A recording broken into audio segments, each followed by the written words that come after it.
Hello दोस्तों, मेरा नाम है विनय।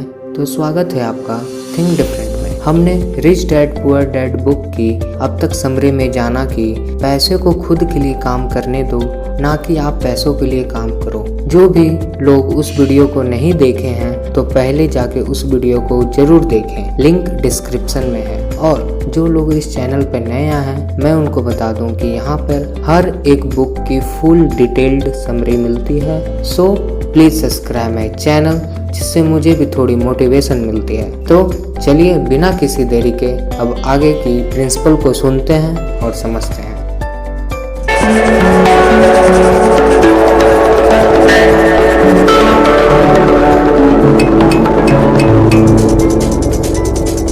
इसी के साथ अब आगे है दूसरा प्रिंसिपल, जो कहता है कि फाइनेंशियल लिटरेसी क्यों सिखाई जाए। कहने का मतलब ये कि 1923 यानी कि 1923 में एज वाटर बीच होटल शिकागो में एक मीटिंग हुई। दुनिया के बहुत से लीडर और बहुत ही अमीर बिजनेसमैन इस मीटिंग का हिस्सा बने।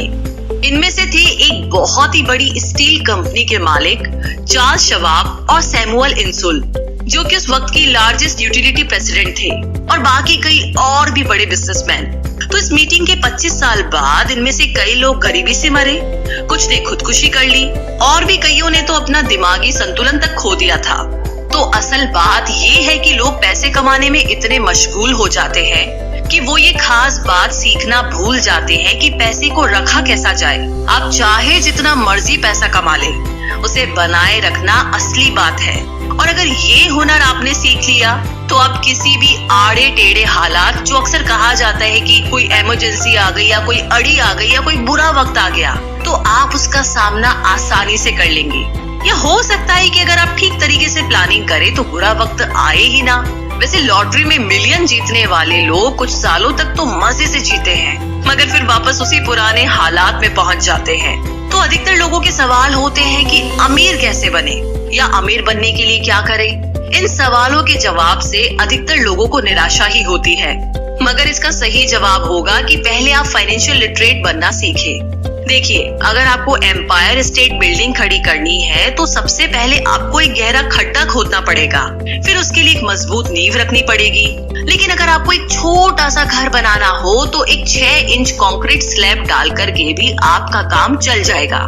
मगर अफसोस तो इसी बात का है कि हम में से ज्यादातर लोग 6 इंची स्लैब पर एक एम्पायर स्टेट बिल्डिंग खड़ी करना चाहते हैं, और वो ऐसा करते भी है तो जाहिर सी बात है कि बिल्डिंग टूटेगी ही टूटेगी। गरीब डैड रॉबर्ट से बस यही चाहते थे कि वो खूब पढ़ाई करे, लेकिन अमीर डैड उसे फाइनेंशियली लिटरेट बनाना चाहते थे। ज्यादातर स्कूल सिस्टम बस घर बनाना सिखाते हैं, मजबूत फाउंडेशन नहीं। स्कूली शिक्षा और पढ़ाई की अपनी अहमियत है, मगर असल जिंदगी में यही सब कुछ नहीं है। और इसी के साथ आगे है तीसरा प्रिंसिपल, जो कि कहता है कि लायबिलिटीज और एसेट्स के बीच में फर्क समझे और हमेशा एसेट्स खरीदे। वैसे सुनने में ये बड़ी आसान सी बात लगती है ना, लेकिन यही एक नियम है जो आपको अमीर बनाने में मदद करेगा। अक्सर गरीब और मिडिल क्लास लोग लायबिलिटीज को यानी कि जिम्मेदारियों को एसेट समझ लेते हैं, यानी कि अपनी संपत्ति समझ लेते हैं। मगर अमीर जानता है कि असल में एसेट्स होते क्या है, और वो वही खरीदता है। अमीर डैड किस यानी कि KISS किस प्रिंसिपल में यकीन रखते हैं, जिसका मतलब है कीप इट सिंपल स्टूपिड। उन्होंने लेखक और उसके दोस्त माइक को यही सिंपल बात सिखाई, जिसकी बदौलत वो इतनी मजबूत फाउंडेशन रखने में कामयाब रहे। इस सीख की यही सिंपल बात है कि लायबिलिटीज यानी कि अपनी जिम्मेदारियों और एसेट्स यानी कि संपत्ति के बीच में फर्क को समझे और एसेट्स खरीदे। लेकिन अगर ये इतना ही सिंपल है तो हर आदमी अमीर होता है ना, मगर यहाँ पर मामला उल्टा है। ये एक्चुअली में इतना सिंपल है कि हर कोई इस बारे में सोचता तक नहीं है। लोगों को लगता है कि उन्हें लायबिलिटीज और एसेट्स के बीच में फर्क पता है, मगर उन्हें सिर्फ लिटरेसी के बारे में मालूम है, फाइनेंशियल लिटरेसी के बारे में नहीं। मतलब ये कि इनकम स्टेटमेंट को प्रॉफिट और लॉस का स्टेटमेंट मानकर चलना चाहिए। इसका सिंपल सा मतलब है कि इनकम यानी कि आपके पास कितना पैसा आया, और एक्सपेंस यानी कि आपके पास से कितना पैसा खर्च हुआ। बैलेंस शीट एसेट्स और लायबिलिटीज के बीच बैलेंस बताती है, बहुत से पढ़े लिखे अकाउंटेंट्स को भी ये पता नहीं होता है कि आखिर बैलेंस शीट और इनकम स्टेटमेंट कैसे एक दूसरे से जुड़े हैं। और अगर हम इस बात को समझना चाहे तो एसेट्स वो चीजें होती है जो आपके लिए पैसे कमाने का काम करती है। मान लीजिए आपको एक घर खरीद करके उसे किराए पर देते हैं, तो उसी किराए से आप वो लोन भी चुका सकते हैं जो आपने घर खरीदने के लिए लिया था। अब घर भी आपका हुआ और उससे मिलने वाला किराया भी। इसके उलट लायबिलिटीज आपकी जेब से पैसे खर्च करवाती है, जैसे कि घर खरीद करके उसमें रहने से आपको कोई किराया नहीं मिलने वाला।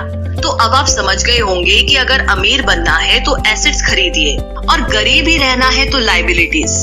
अमीर लोगों के पास ज्यादा पैसा इसलिए होता है कि वो इस KISS keep it simple stupid principle पर यकीन करते हैं। वहीं दूसरी तरफ गरीब लोग इस प्रिंसिपल को ठीक से समझ ही नहीं पाते। इसीलिए इस बात पर जोर दिया जा रहा है कि सिर्फ लिटरेट नहीं बल्कि फाइनेंशियल लिटरेट बनिए।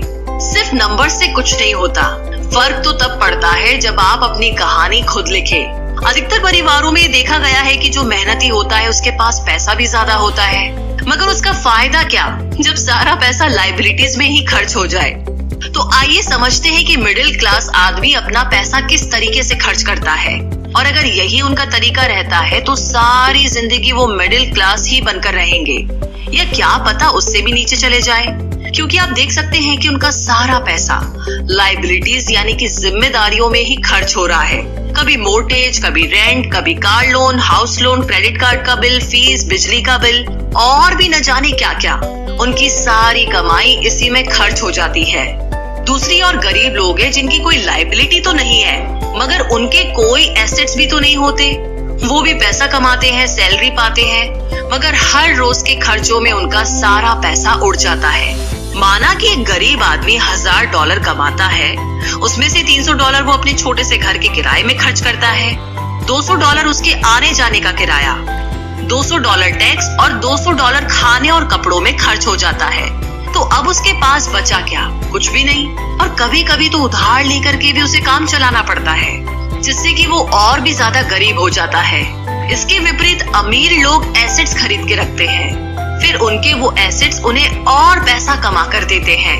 उनकी कमाई इस तरह 2 से 4, 4 से 8 होती जाती है। अधिकतर अमीर लोग दिमाग से काम लेते हैं और वो घर लोन पर लेकर उसे किराए पर लगा देते हैं। बिना मेहनत के हर महीने किराया मिलता है, जिससे वो अपना लोन भी चुकता कर लेते हैं। इसे कुछ यूं समझते हैं, आप मानिए कि लोन की इंस्टॉलमेंट $1 है, तो ये अपने घर का $2 किराया वसूल करेंगे, $1 बैंक को देंगे, $1 अपनी जेब में। तो हो गया ना बिना मेहनत के पैसा कमाना। तो एक्चुअली में अमीर डैड और गरीब डैड के बीच बस सोच का फासला है। अपना पैसा कैसे खर्च करें, सिर्फ यही मुद्दे की बात है और कुछ नहीं। इस वीडियो में इतना ही। अगर आपको समरी अच्छी लग रही है तो लाइक और शेयर जरूर करें। अगले वीडियो में हम लोग अगले प्रिंसिपल के बारे में जानेंगे। तो तब तक के लिए मेरे साथ बने रहें। जय हिंद।